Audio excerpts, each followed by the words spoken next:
Good morning and welcome to SenStream. We round up the modules leading into our final teaching week of 2018. Jane comes in to speak to us about some important Christmas work. We ask, how can I proofread my coursework with minimal effort? And we take questions and provide answer on the chat. Stay tuned.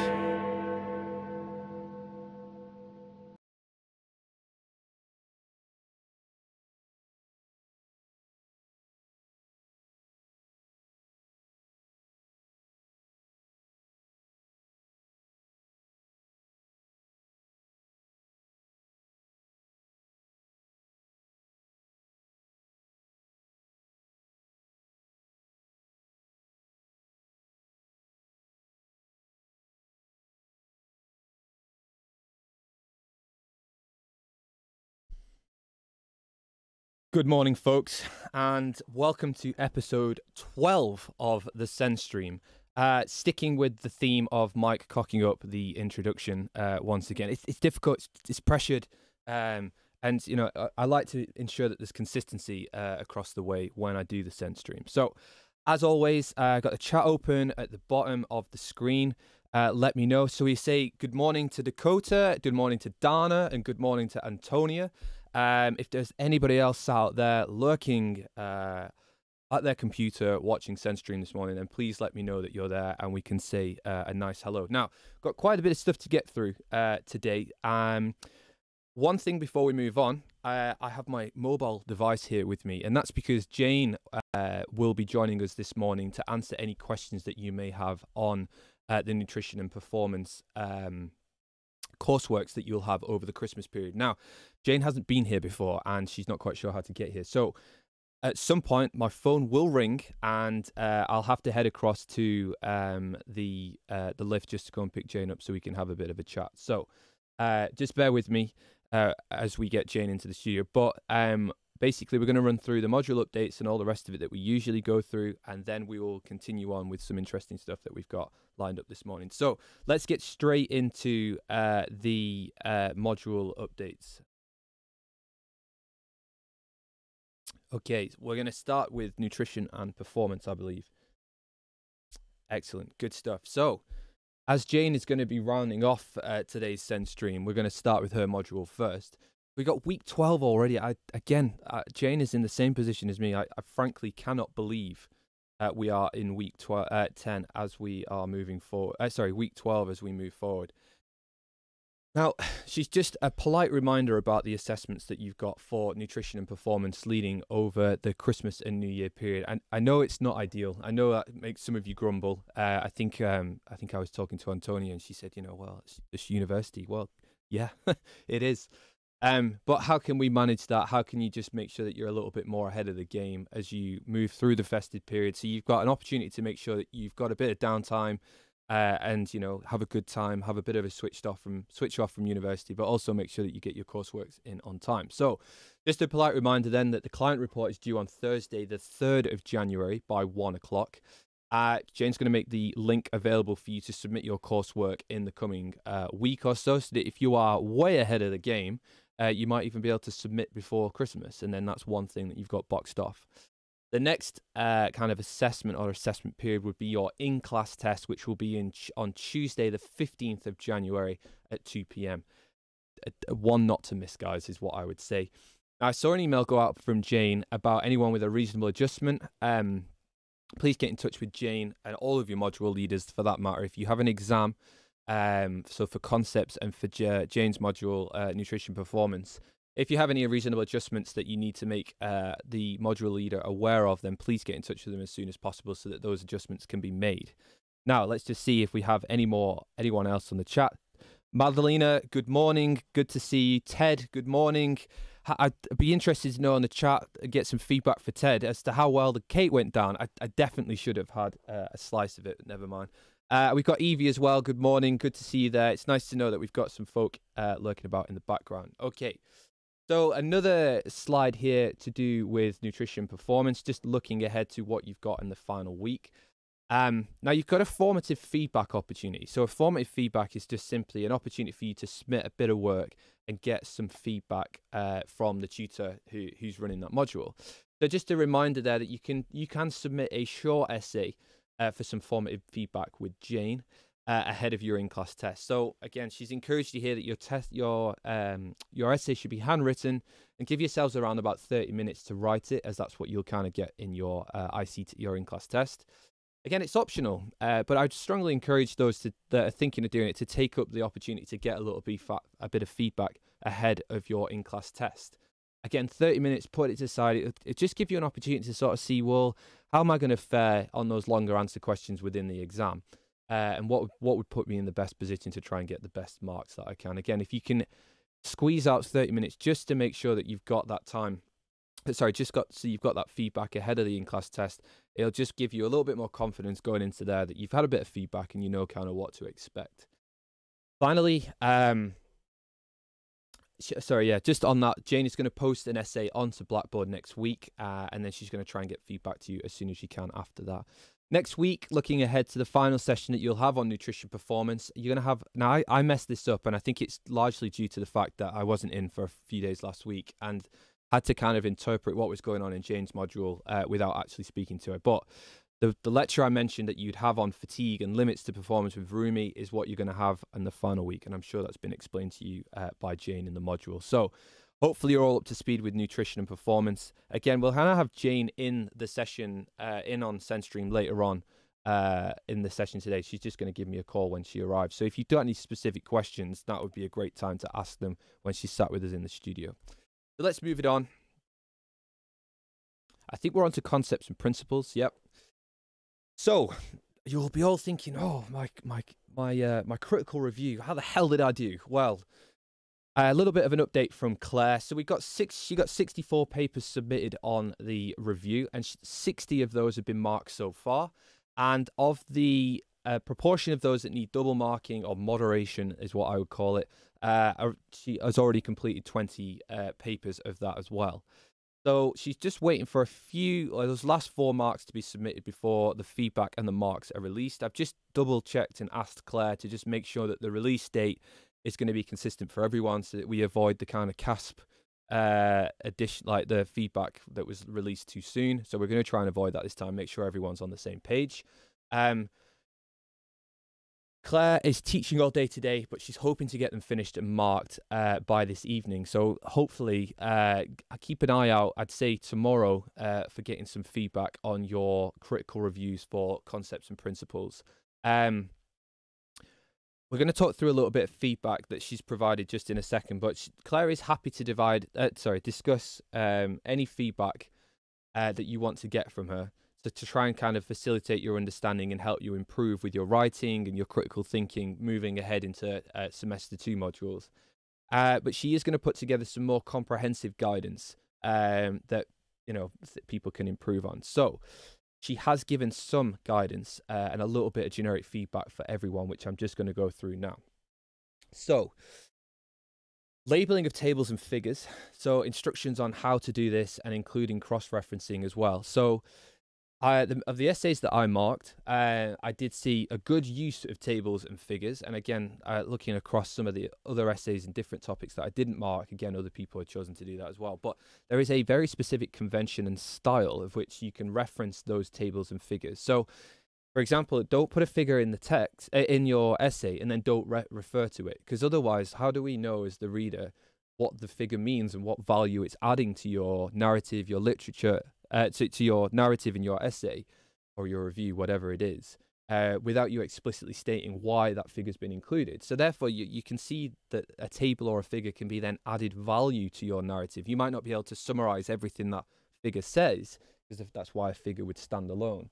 But you can make reference to it in the text. But if you don't actually make reference to it, then the figure kind of becomes a little bit pointless, because you can't really leave it up to the reader or the person who's marking your work to kind of,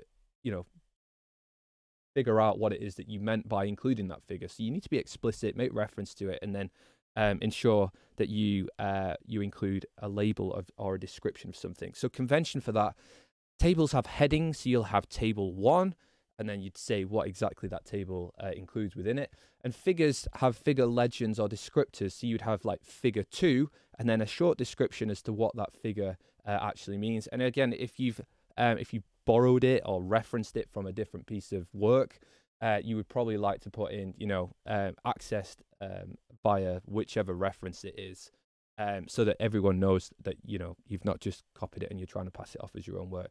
It can be, in some circumstances, better to simply redrawn. So you can then say redrawn from Newell et al. 2015, which then means that you've taken the original idea and you've applied it into your own context. And that would be the best way of doing it. Sometimes that's not always appropriate, particularly if you're using a figure which defines a term or a very clear process or flow or idea. Whereas sometimes it can be better to just redraw your own, so you can add your own little value and make it a little bit more specific as to, to why it is that you're using that figure in the first place. Academic English, now that's a big topic, but generally the use of quotes, again, I saw a lot of quoting in some of the work that I did, and at this level and in a scientific field, directly quoting work is just not a thing. It's better to paraphrase the work or to rephrase it from your own perspective. I saw a few essays where the concluding points of each of the paragraphs were actually quotes from other people's work, and what that leads me to think is, well, that's great. That's what that person thinks. Sorry, that's great. Well, that's what that author thinks, or that group of researchers thinks. But what do you think? And that's when you're using quotes in that way, it really loses the value of what your interpretation of it is. And it's not. I mean, it's almost like, it becomes like a Facebook news feed, where people share things which are like news articles or opinions and opinion pieces. And it's almost like you're saying, I agree with this, or I think this, but it's not what you think. It's actually what somebody else's think. It's just saying that I agree with the viewpoints that this is being raised, or I agree with the general angle. And as such, it's really better to try and paraphrase and not directly quote individuals. Now, there is a single usage of where quotes become appropriate in scientific writing, and that's if you're including a definition of a term. And again, I saw a distinct lack of people defining terms in some of the essays that I marked. So that would be the only context I would use it. I just had a quick look at the chat, no questions coming in, but if you do have any questions about any of the feedback that I'm giving here, then do let me know. Emotive language, things like the authors reported a huge change in body mass, or a massive change in body mass, or there was a dramatic increase in this. Like, all of those words are emotive, and as such, there's a degree of interpretation required as to what I mean by massive or huge or dramatic. It's not clear. It's not absolutely clear as to what I would mean by massive, because my perception of a magnitude of change may be different to yours. For example, I might think a massive change in an athlete's body mass over a season could be 5 kilos, whereas your perception of a massive change might be more like 10 kilos. But massive doesn't really add any value. It just adds confusion, and it just adds, a lack of. It's just a lack of clarity as to how you've interpreted a particular piece of work. And as such, emotive language should be not included. Referencing facts and statements. Now, she's put this at the bottom as well, but referencing of facts, and I like the way that she's described this here. So essentially, when you're referencing material in your written work, you want to make your point, you want to qualify that point, likely with the use of some data from a study or from a backup study that also supports the same point that you're trying to make. And then you support that point and the qualifying statement with the reference where that information has come from. And that's what differentiates your narrative from opinion to scientific consideration and critical thinking. It's not about your opinion anymore. It's actually about a considered piece of evidence that you're putting forward to help form a narrative around an idea, around a concept, around a principle. Concepts and principles, guys. So just throwing it out there. Now, Madalena has asked a question. Do we lose marks for putting quotes in the text? We don't mark like that. It's not a case of, I open everyone's essay and everyone starts with 100% and then you lose marks depending on whether you do stuff wrong. It depends on the context of how the quotes have been used and as to whether the quote stands alone or helps the narrative. Now, the ones that I've marked, I've simply highlighted that it's not appropriate to use quotes in that particular circumstances. And I've given suggestions and examples as how you might change the way that you're writing that work. And as such, at this point, I've been a bit more lenient about it, and I feel like most other staff members see this critical review as being an opportunity, as being one of the most, like, the earliest and most substantial pieces of writing you've done so far in the course, as an opportunity to get everyone onto the right playing field. So you won't have been marked down or things. It's just a consideration of looking forwards. I'd be looking more holistically about how your narratives form, your arguments, and how you've reviewed the literature, rather than losing marks for putting quotes in the text. Hopefully that makes sense. So, third person perspective, again, I've read one essay which used and one would think, and one would do, and one would do these other things. Like, that's impersonal. You need to ensure that you're writing in an impersonal writing style. Again, if you've done that in your essay, I've given you examples of how you can change the way that you're writing to ensure that you are writing in an impersonal style. Again, if you read a scientific paper of any decent quality, you would not see them use the terms we or I or one would or one should or one would understand. Any writing like that, it's always third person impersonal, using, again, this is where Americans, I think, come out on top a little bit here, but an American author would likely write in a much more positive writing style, whereas British and English writers tend to write in some positive style, but they also use negative or indirect style quite a lot as well, which is it's not a bad thing. It's just the preference is writing in a direct style. However, I think English education tends to predispose you to thinking in an indirect way. I think it's a cultural thing, but so just if you're not quite sure what positive or indirect and direct writing styles are, look them up, have a look. I don't have enough time to go through that just now. So,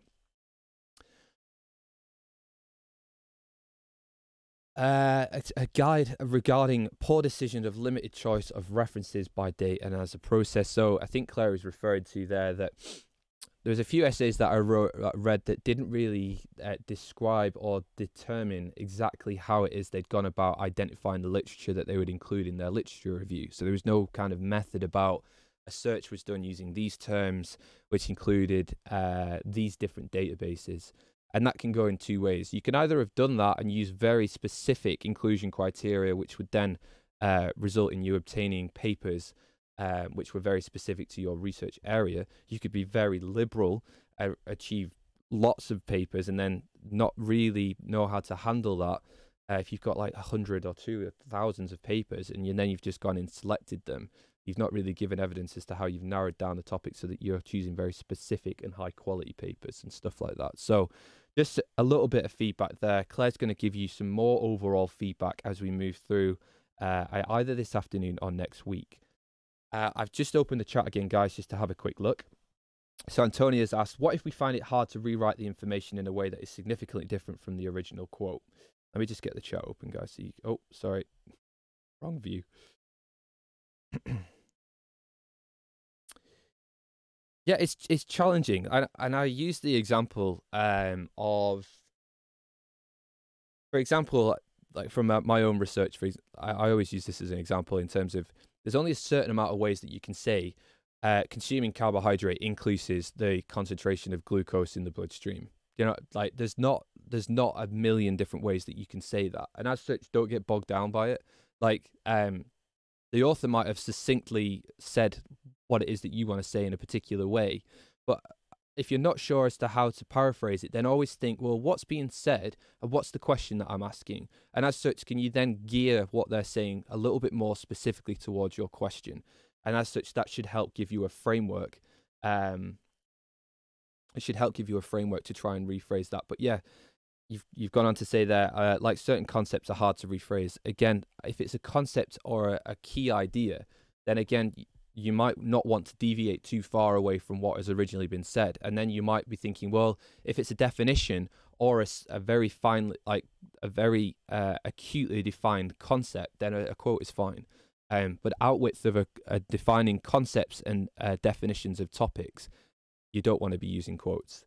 Okay, Madeline, I didn't realize we'd get so many questions, but I'll do my best. So I was thinking the same. Sometimes I've used quotes because I didn't not want to paraphrase, trying to rephrase a sentence successfully. Yeah,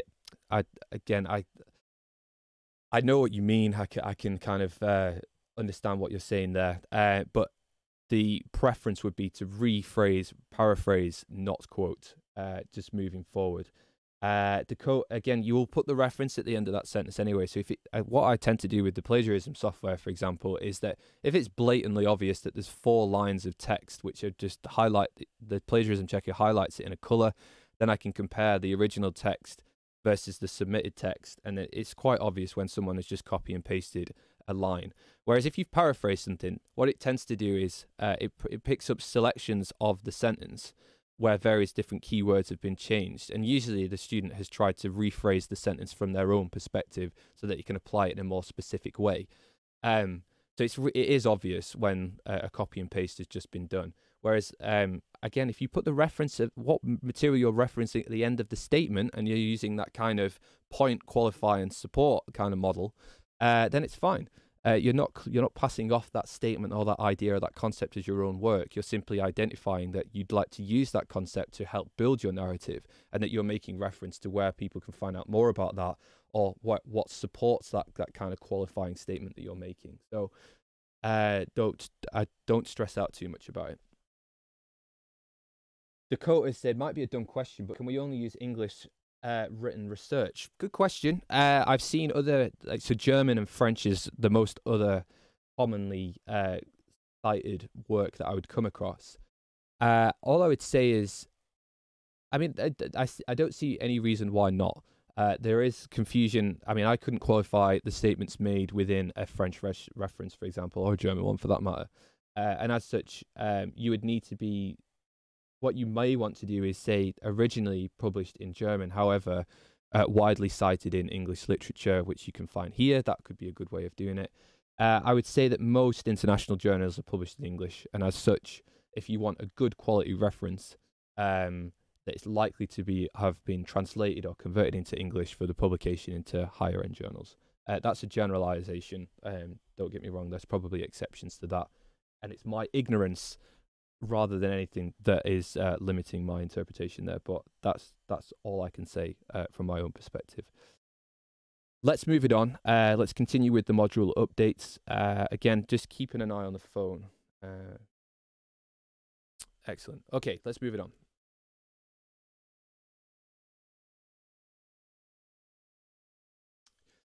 So the last talk session that you'll have on concepts and principles will be this afternoon with Teddy and Claire. Teddy's going to look at zinc and iron and the context of public health, I think from daily intakes and such like that. I don't actually know that, but I'm going to assume that that's the case. And then in the second half of the session, Claire is going to look at understanding stats in a paper, and then giving you an opportunity for some in-class test question and answers. Again, I've given you some feedback in previous episodes of the Sense Stream about how you can best prepare for the in-class test. And again, generally boils down to just being interested in the topics, that's being interested and curious. If you have questions and thoughts in your own mind, that you've gone out and explored those, so that you are more rounded and have a more holistic understanding of concepts and principles of nutrition, which you can then apply to your in-class test.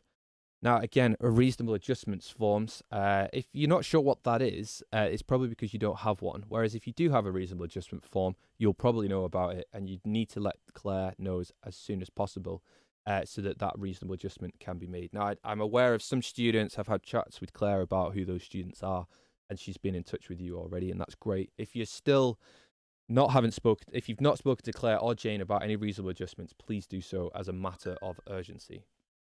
My phone has just gone off. 1 second. Okay, Jane is on her way. It's official. I'd show you on the camera, but it's too far away. So, moving it on. I'll just have a quick look at the chat before we carry on. Oh my goodness. Oh no, lots of chat, but I think I've answered all those questions. Perfect. Right. Research methods for health sciences 1. Teddy has asked that if you can continue with the key exercise if you haven't finished it today, before sending it to Teddy via email. You can use online texts, resources, books in order to help you to complete the key exercise. So if you're not quite sure how to complete the exercises that Teddy's have set with you, if you go into the library, there is a massive section of statistical analysis textbooks I believe it's on the first floor. I can't remember off the top of my head, but I have physically stood in front of there because sometimes I need some help with some statistics as well, and that's pretty much the first place that I go. So there's some really nice resources, as in physical resources within the Cavendish Street Library. Also check on the library search function to just double check that it isn't an online resource that you can access at home as well. So always good to check. Teddy's going to be providing some generic feedback, I think, on these exercises, from what I understand. It could be on the cast, but he's not been specific here.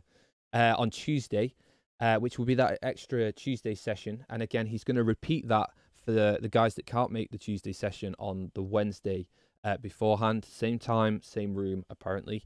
And then there's going to be a little bit more input on the chi-squared analysis that he's going to provide on Wednesday next week. I apologise for not being a bit more specific about those updates. I'm not quite sure what he's referring to in some of those, but not sure. Get in touch with Teddy, and then at least he can fill in some of those gaps for you. So let's move it on. We've got practitioner skills, a sports nutritionist with Sanjoy. Now, next week we have Helen Money from helenmoneynutrition.com.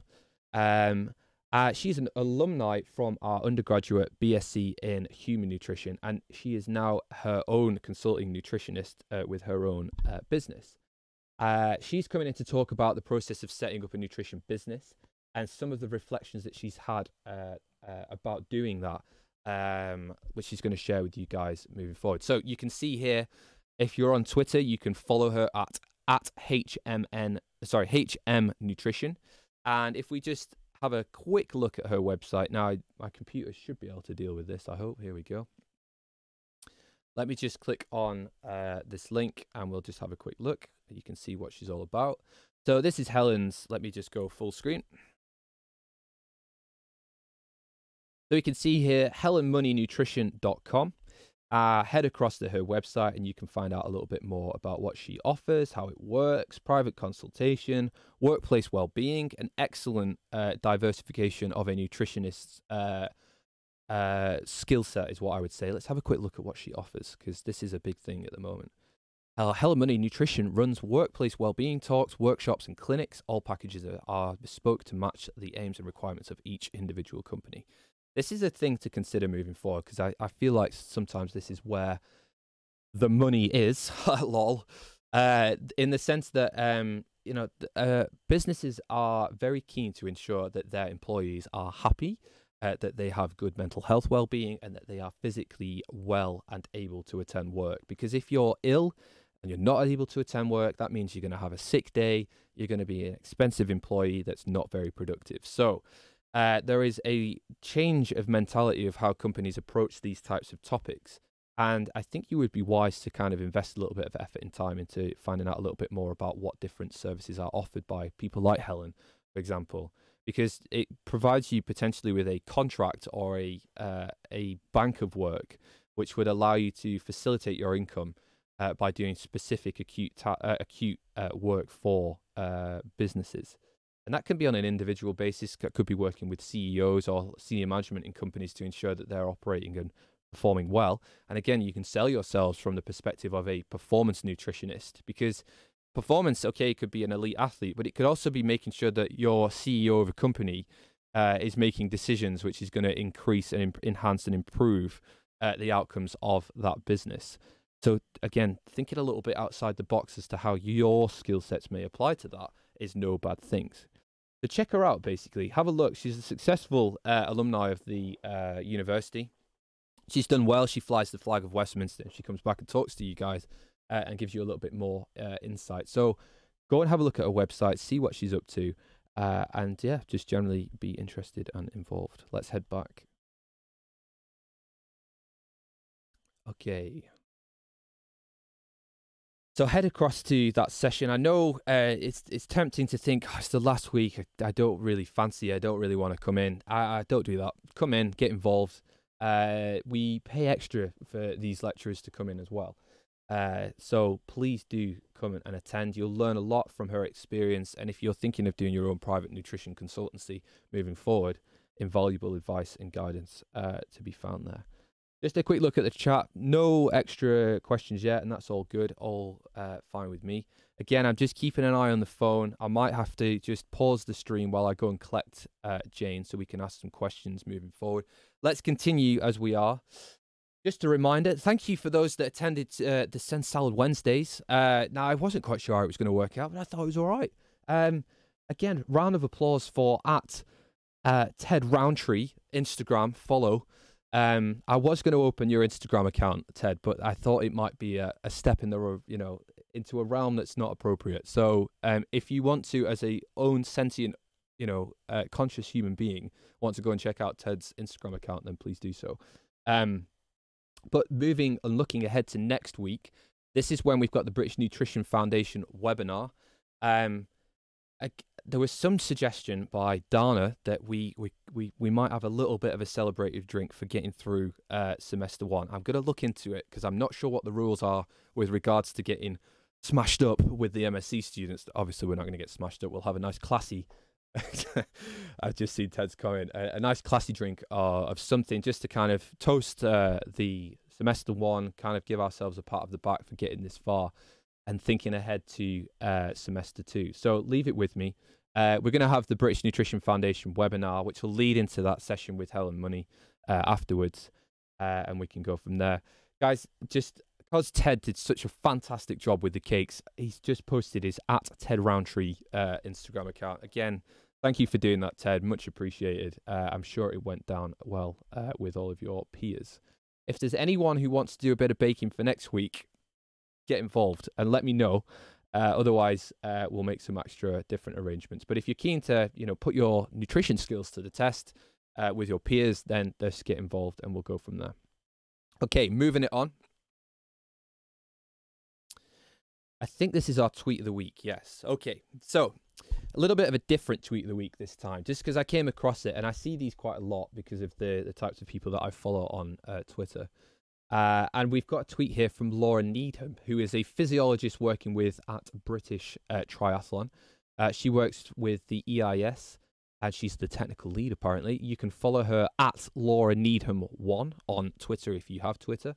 Well, I came across, she's recruiting for some participants for a research trial at the moment, and this is what it looks like. So let's just head across and have a look at this tweet. I'll put it full screen so everyone can see it. Okay, here we go. What's going on here? Let's just, let's do it again. Okay, here we go. So, participants needed for our hashtag Beat the Heat. Fantastic use of social media, specific hashtagging there to help spread the message. Campaign for hashtag Tokyo 2020. So anyone who's searching for that hashtag on Twitter will also see that. For at British Triathlon, giving her tweet a little bit of credibility there because she's associating professionally with a larger body. In partnership with at EIS to Win and at Leeds Beckett, again, instilling confidence in the reader that this is a legitimate study that's backed by some well-established institutions. If you fit the criteria, another sensible thing to say to ensure that you don't get people wasting your time when you're trying to recruit people for a study, it encourages them to actually read whether they meet the inclusion criteria. Please get in touch with at Snape_Daniel, who is the study that this particular poster belongs to. Hashtag physiology, hashtag research, hashtag applied, hashtag hot topic. She's diversifying her audience and how many people will see this particular tweet by ensuring that if you search for these topics on Twitter, you are likely to see this particular poster. Now, why the hell am I bothering to show you this poster? It's pretty simple, really. The likelihood is you are going to want to be recruiting participants for your research trial. I think it's a little bit bigger there, isn't it? Yeah, okay. If you are going to be recruiting participants for your study. Now, let's have a look at some of the features of this particular research poster. We've got some institutional logos at the top, again, adding credibility to the poster and the study so that people understand that there's a bigger thing going on here. It's not just some weird poster asking you to do some strange things. How do you respond in the heat? Again, if you are interested as an endurance athlete, you might be interested and that might catch your eye. Now, I might use a slightly more interesting and eye-catching title here, but it needs to be specific to the study. Now, the study title here, the reliability and sensitivity of heat stress test, of a heat stress test in endurance athletes. Again, it's a little bit more specific and there's not too much text there. So if you were just walking past this, say in the university atrium, for example, it would allow you to determine pretty quickly if this is something that would be of interest to you.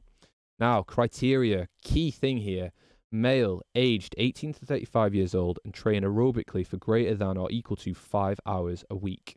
That's key information to stop you from getting males that are aged 45 who train 4 hours a week, for example. They have to do a little bit of self-assessment before they understand what exactly it is that they will be doing on this study. And finally, benefits. Now, VO2 max spelt wrong here because they've used a 0 instead of an O, which is a bit of a faux pas, but never mind, we'll look over it. VO2 is set. Now, benefits of taking part. Now, these are not selling points. They're just factual pieces of information which people can read and identify that actually there is some benefit to taking part in this research trial. So VO2 max assessment, body composition analysis, and knowledge on how you respond in the heat. Now, this isn't free VO2 max assessment, free body composition on BODPOD worth £50, etc., etc.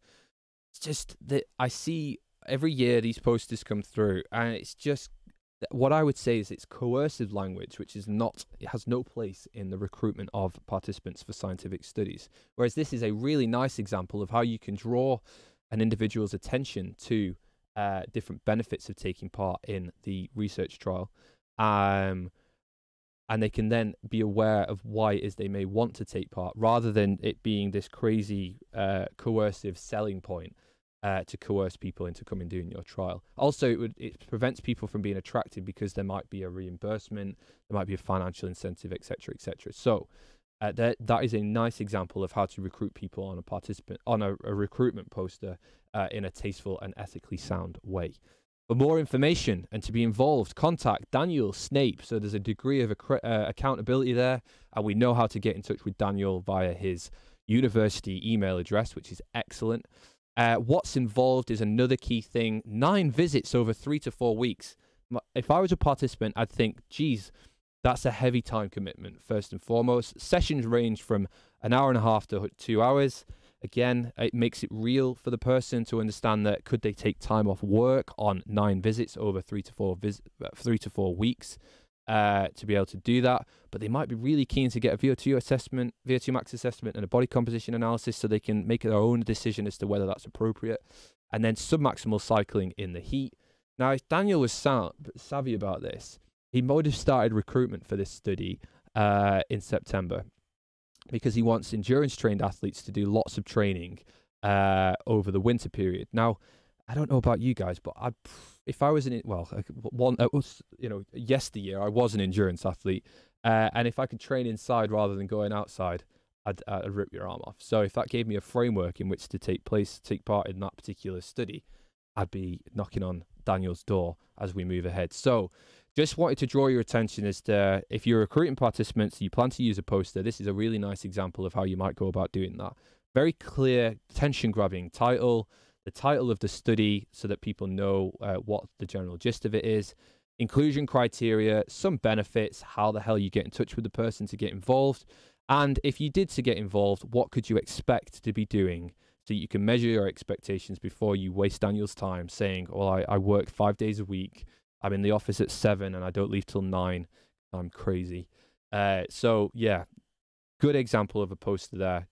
Go and check it out, and keep a mental note of it as you move ahead. Okay, I'm a little bit conscious that Jane hasn't called yet, but I've got a few other bits and pieces to talk about before we move on.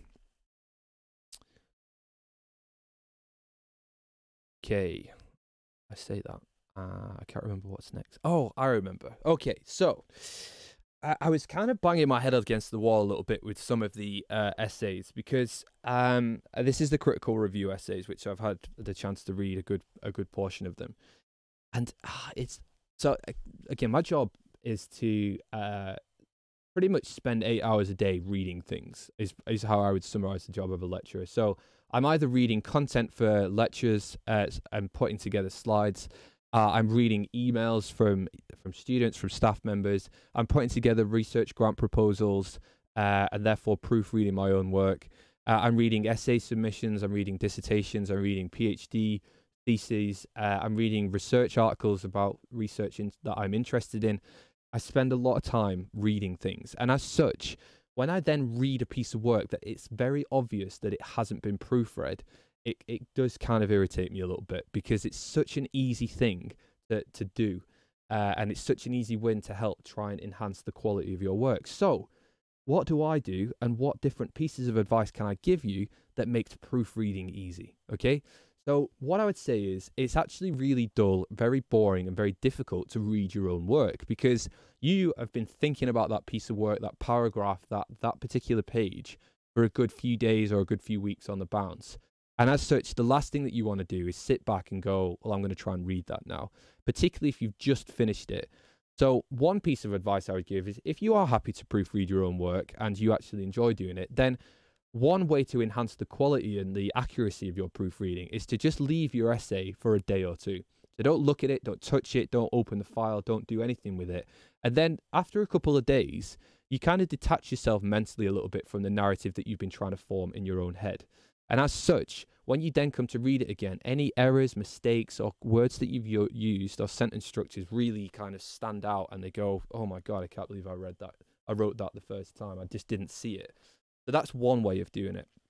Other people are not so keen to reread their work, and I definitely fall into this category, because I just get a little bit exhausted with the whole idea of having to regurgitate the stuff that I've basically written. And there's, maybe there's a bit of arrogance there, that I think, well, what I've written's probably all right. I've done all right so far. It should be okay. Not true. Is that evidence suggests that is not the case. So how can you get over that? Now, I've given some advice here. Now, let's just head over to a different browser. Let me just share this on the screen. I'm going to make myself big again. Here we go. Now, one thing, and I'm going to use an audio example here. Now, Google Translate is not just for translating languages from English to other languages. It also does other things, like reads English back to you, which is fantastic and is really helpful for when you want to proofread some work. So I have 3 sentences above my head here.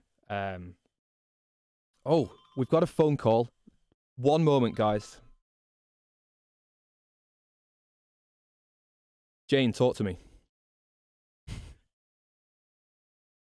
We're still going, and I'll come and get you now. I'll see you shortly. Cheers. Bye. Jane's in the building, folks. Give me 1 second. What I'll do is I'm going to leave the stream running. But what I'm going to do is I want you to listen to these 3 sentences, okay? The first sentence is grammatically and is sound in every way. The second sentence, have a listen. And the third sentence, again, have a listen. And you can see that if you were to paste your paragraphs and your pages into Google Translate and listen to the English readout, it becomes very obvious as to how exactly your sentences sound. So I'm going to let it go, and then I'm going to go and collect Jane, and we'll be back in a second. So 3, 2, 1, go. I know Ted bakes really big cakes. I know Ted bakes really big cakes. I know Ted breaks really bug cocks. Lol.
Guys, we're back.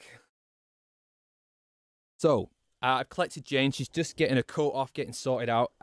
Just mentally think ahead. What questions you might want to ask Jane with regards to your portfolio, your client portfolio, and also thinking ahead to your in-class test as well. So, I'm just going to finish up this example because I really like the whole idea with having work being read back to you. So you can see here, I know Ted bakes cakes really well. Oh, really big cakes, sorry. I know Ted bakes really big cakes. And then we've got, I known Ted breaks really big cakes, lol. You can kind of just see that it's really obvious when you listen to those sentences that they don't make sense. So when you then paste them in and you paste in your paragraphs and you want to review them, it can be really useful to just simply paste them into Google Translate and just sit back and listen. And again, it really helps you to kind of tease out whether your narrative and whether your sentence structure is actually working well or whether it's not working at all. So again, I think Francesca had mentioned these, it's useful to get these little tips to help like increase and enhance the quality of your work.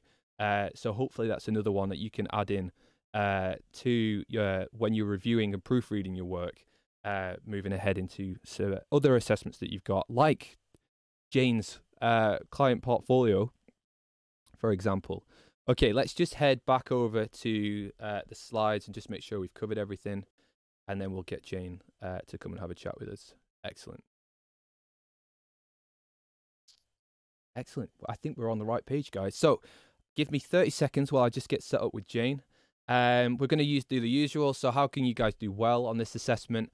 And then I've got the chat open on the screen so that Jane can see the questions coming in as well. So if there's any particular questions that you have about the client portfolio or on the in-class test, then now is your time to ask it. So just give us 2 seconds while we get sorted out, and we will see you shortly.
Jane, welcome. Morning, Welcome to SendStream. Thank you.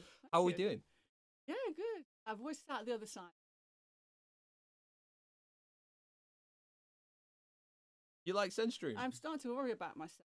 I'm watching it so much. I'm the same, but Yeah. except people look at me in the open plan office and they see my face on the computer monitor. They're Yeah. like, what is this self-obsessed Yes. No, lunatic I mean, doing? It's getting a bit.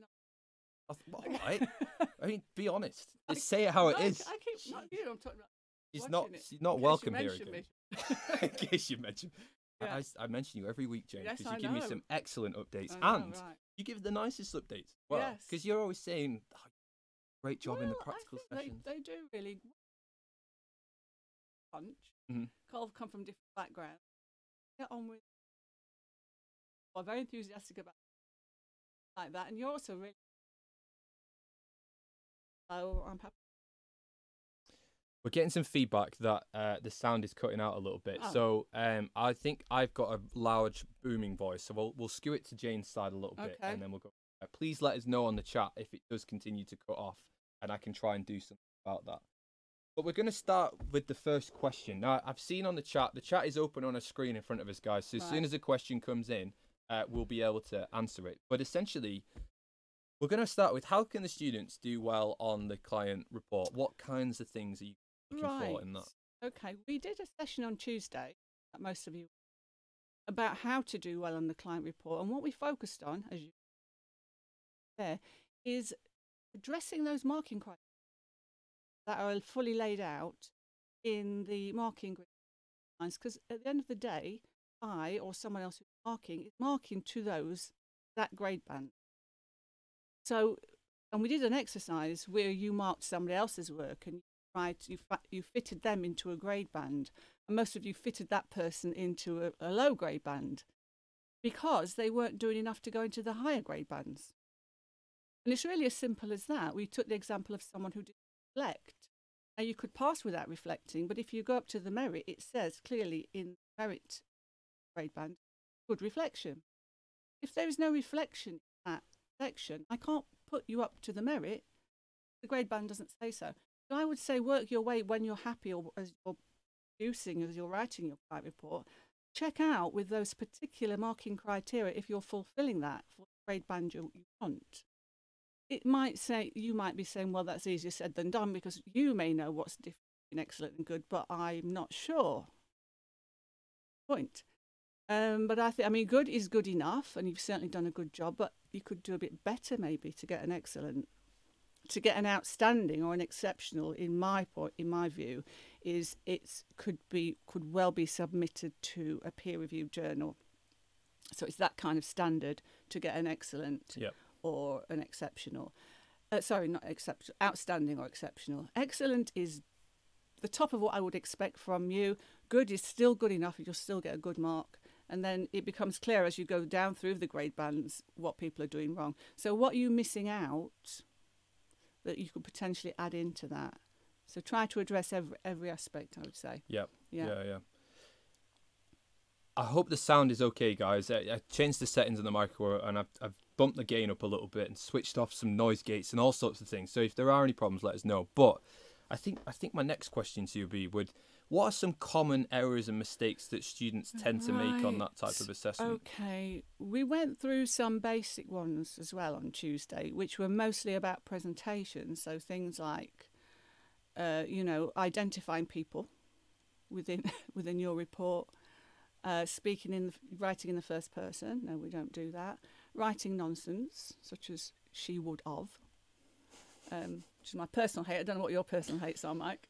I went through a list of my personal hates this morning, and it was largely based on Claire's feedback from the critical reviews on concepts. Yeah.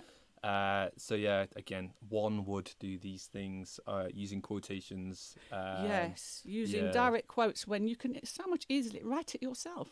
Yeah. Why have you written a quote on something so banal as that? Yeah. So, but also not using the evidence. We want everything to be evidence-based. Sometimes just writing things that really are quite shaky. So make sure the advice you're giving to your client is very strongly evidence-based. Rationalise everything you do. I don't mind what you write, really, as long as you can rationalise it and justify it.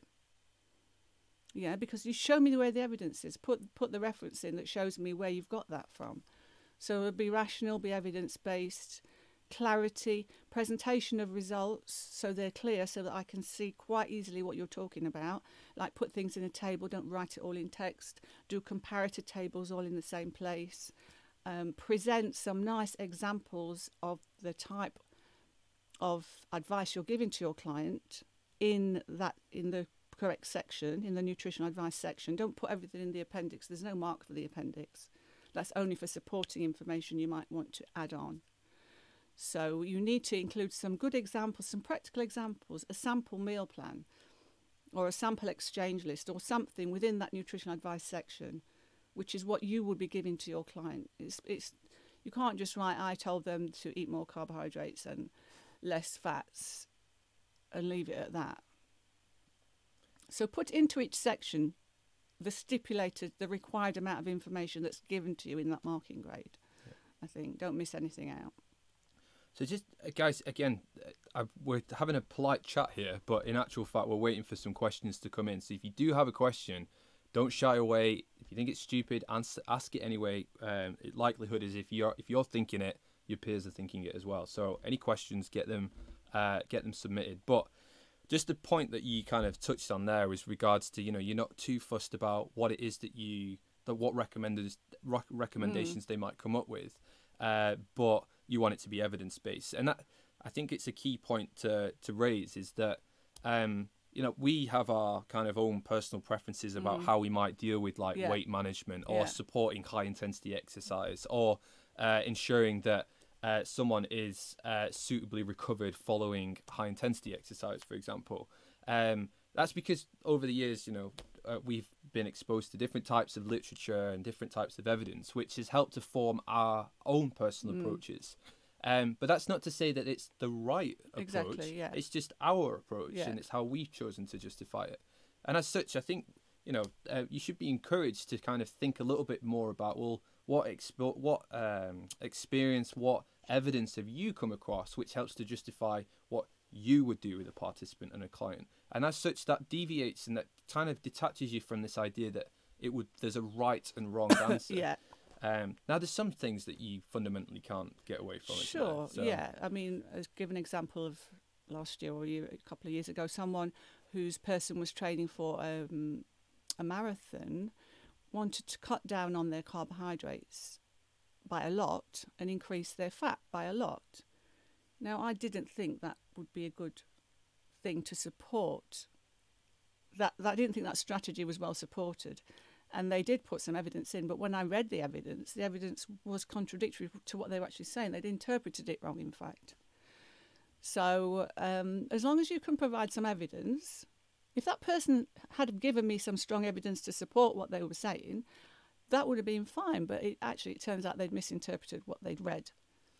Yeah, to kind of build on that example then. So there's only a few situations where I think that reducing carbohydrate intake and increasing fat intake in preparation for a marathon would be appropriate. And that's likely for someone whose estimated marathon time is likely to be more than maybe 4 or 5 hours, because then the exercise intensity, relatively speaking, will be high for them. But the amount of time that they're exercising for, the duration, kind of predisposes more fat oxidation as they move by. And secondly, it wouldn't just be a straight up, conversion of carbohydrates to a reduction of carbs and increase in fat, but it could well be more about supporting any training adaptations that they would need to undertake in order to become fat adapted. So that would be undertaking fasted state exercise in the morning, for example, and ensuring that there was periods of high carbohydrate availability to support physiological adaptation to the high intensity training bouts, but also adaptation through removing carbohydrate availability through low carb training. And there's lots of evidence to help support an answer like that. It just seems like that. I would have been blown away if somebody had answered like that. That would be absolute. I would be a great student. Yeah. God, thank God for that. Yeah, I'm in the right job. So that again, so there's an example there that there's different ways of looking at these different approaches, and in some ways that's kind of the art and the science of nutrition, is that it allows you to look at the evidence and apply it in different ways. Now no more questions have come in, no questions at all for that matter, and that's why Jane's here. So either, Jane, you've done a really good job of explaining exactly what it is they do. I suppose what we could do is move on to the in-class test, because I know this will be an issue for these guys looking ahead. We have had a tutorial devoted to the in-class test, but we did stick to the short answer questions a lot. Because people tend to skip through them thinking I want to get onto the essays, and they're worth just as much. each. Okay. So what is the weighting of the paper? Let me think. It's 3 compulsory short answers, which are worth. It's worth 25% for the short answers, Okay. and then it's 3 essay type questions, which are worth 75%. Okay. So it's worth a quarter if you do them Yep. properly. Yeah. Now, a controversial exam strategy that could be. Now, I take it your short answer questions are first, then your essay Yes, questions after yes. that. Now, there's no rules and regulations around which order you answer the questions in. No, absolutely Now, not. a savvy student might think, hang on a minute, I want to score 75% and I want to get that in the bag straight away. So it's a 2-hour exam, is it? Yeah. Yep. So I'd be spending an hour and a half minimum on the 75% section. Yeah. Because that's where the marks are, guys. So I also might think, well, get my short answer questions, just put those on the corner of the table, and then start with your long answer questions because they're going to have the biggest impact on your grade. Overall, yeah. Because you don't want to be getting down to the last 5-10 minutes and think, actually, I've not answered an entire. No, and that's time. Time management is the key thing, I think. You should be spending half an hour each on the longer questions, the Yep. 3 of them, and then half an hour on the short section. So really time yourself. Right, this is handwritten. It's not, it's not typing. So it's handwritten. So really practice as much as you can write in half an hour. I have said on Tuesday that I will give you opportunity to have some formative feedback on that, if you will, and I will post. I think you've probably already said this, haven't I've you? sold the formative sold it, feedback right? out of its eyeballs. Okay, So- so yeah, that's a good thing. But practice writing. I mean, look at the past. There's only been 2.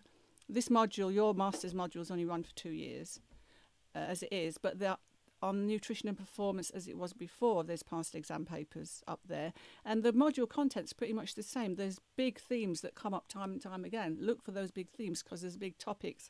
Carbohydrates obviously is a big topic. Carbohydrates in endurance events. Protein for resistance.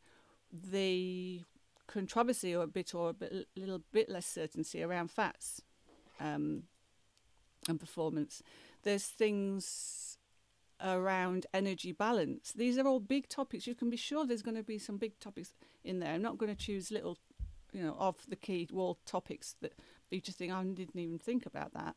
So you get those big, strong, solid topics under your belt and practice writing essay questions on them. Perfect. Yeah. Yeah.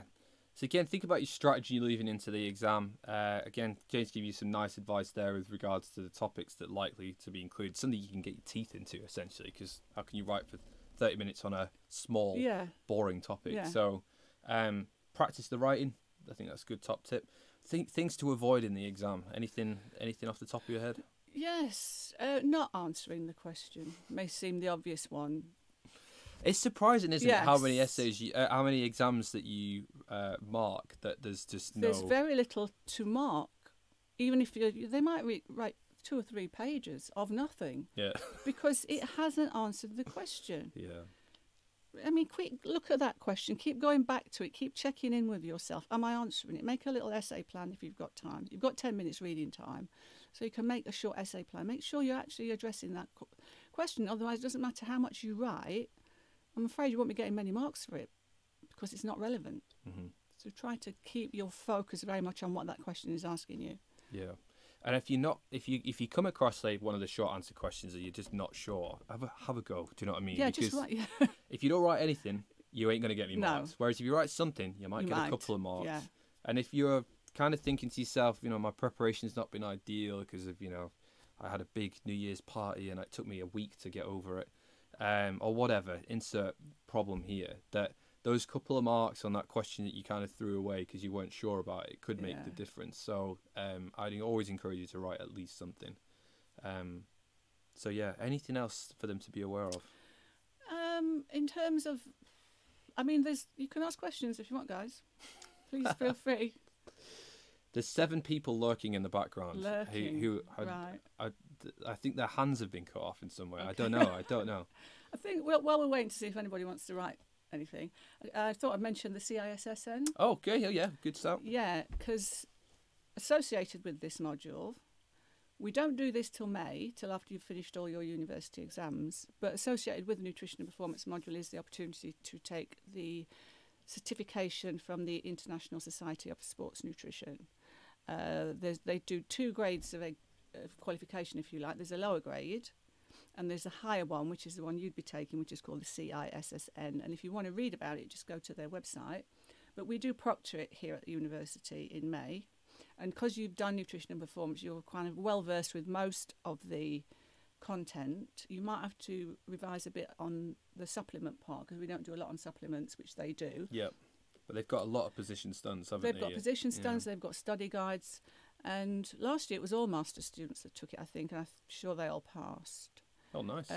Yeah, it's not obligatory. It's up to you, and it does cost you. You have to pay for it, which might be part of the... But a key thing to note here is that the more people that sit it, the cheaper it is per individual. We do get a very good reduced rate. Because we support the ISSN. We're also partners for the ISSN, Indeed. University of Westminster. Yeah. So at least 6 students have to sit it to get the reduction, but I think we got 75% reduction last year. How many words pages we expect per essay question to get the majority? Oh, sorry, am I just cutting out to something else here? I mean, your production needs work, Jane, is what I would say. Okay, right, okay. So what we do is, guys, we've got a question that's come in. Okay. Antonia, how many words/pages would you expect per essay question to get the majority of marks, question mark? Obviously, the more concise, the better, but what's an estimated good amount of words per page? That's a tricky question. That's tricky, and there's no answer. There's no... No, it doesn't matter. It's not, as I said, you could write 3-4 pages and not get any marks because you haven't written anything relevant. So I can't say, write as much as you can in half an hour and practice that by hand, because I've done it myself. Yeah. Last year I practiced writing by hand to see how much I could get down. But it's not the amount. I want quality rather than quantity. Yeah. You know, so again, I'm going to temper that. Typically, when I read, like longer essay exam marks, particularly when you do advanced performance nutrition as well, there is a tendency of correlation between the amount of words that you've managed to cover on a particular question. Again, being sensible about your time management. Before I move on to this, I'll give you a tip on this, but there tends to be a bit of a correlation between the amount that you can write on a topic and the likelihood of you getting a better mark on there. But like Jane says, if you write rubbish, that doesn't apply. But it tends to be the students who can form a nice narrative, who've identified the specific elements of the question, and they have the bank of knowledge behind the understanding of the question to help support an answer. And as such, I think the combination of ensuring that you're aware of how much you can cover within a 30-minute period. Also, we're a nation of non-writers. Yeah. So it's a bit of a shock to the system if you have to write continuously for 2 hours. I know. So start a journal about your thoughts and feelings. Do you know what I mean? Or at least physically write your revision notes. Start doing some, get one of those balls. Yeah, and grip strength, yeah. Yeah. Jokes aside, though, like it's a bit of a shock if you haven't picked up a pen in, try it. 5 years or whatever it is. Then it's your physical performance becomes a consideration. Yeah. But again, just to temper that, Antonia, again, if you're writing your essay answer and you know that you've allocated 30 minutes to that particular question, there is no point at all in spending longer than 30 minutes on that question, because the likelihood is whatever you've written in that 30 minutes, you've likely hit the ceiling of what you're going to be able to score. And as such, that extra paragraph or those extra few lines, they're not going to necessarily add that many more marks to that answer. And that all it's going to do is compromise your ability to apply your knowledge to the next 30 minutes, which would be the next essay question. So my advice would be not necessarily words, but quality of words and how you answer the question. Yeah, there's a limited number of marks associated for each question. So once you've and it will be appropriate for what you can write in half an hour. So I'm not going to ask you to produce an hour's worth of material when you only got half an hour to put into it. Yeah. So, as Mike said, if you've got a bigger knowledge bank, obviously it's better, but make it appropriate as well, and as much as you can get down in half an hour. Yeah. It's a good question, Antonia. It's like you say, it's reflective of what students tend to think about when they come to do essays and longer essay questions in exams. So yeah, it's a fair point. But take on board, be well prepared for the exam. Therefore, you have a large knowledge bank. I think Claire on concepts is going through some key like function words. So what does it mean when it says explain or describe or detail or Discuss, critique. discuss, critique? Yeah. So make sure that you're aware of what those words actually mean. And again, during your preparation for that question, you can just circle the active word in that sentence, and then you can just put up a few lines that says explain, and then you can detail what it means to explain from your perspective, so that then your structure of your essay can follow off after that. Another tip as well that I'm just going to add in is that when you're planning your essay, again, you can use the paper that's been provided to you on the examination to help you form that, how you're going to introduce different ideas, concepts, or arguments. And then if you just put a straight line through it, you can look at your plan, but it won't be marked. So you could just kind of signaling to the examiner that, this is where you've planned things. And in some ways, I mean, it's difficult not to look at that. I'm going to say that. Yeah. To be honest, I mean, some people do it, but a lot of people don't do it, do they? Yeah, true. Yeah. I mean, where do you stand with figures in your essay questions? I don't ask for the figures usually. If people put a figure in, to be honest, I haven't found many decent figures going in to essay type questions. But if you can write something that helps answer the question, that's great. But it has to sort of help add to the question. Yeah. So I do find that sometimes people put figures in to fill up the page. Yeah.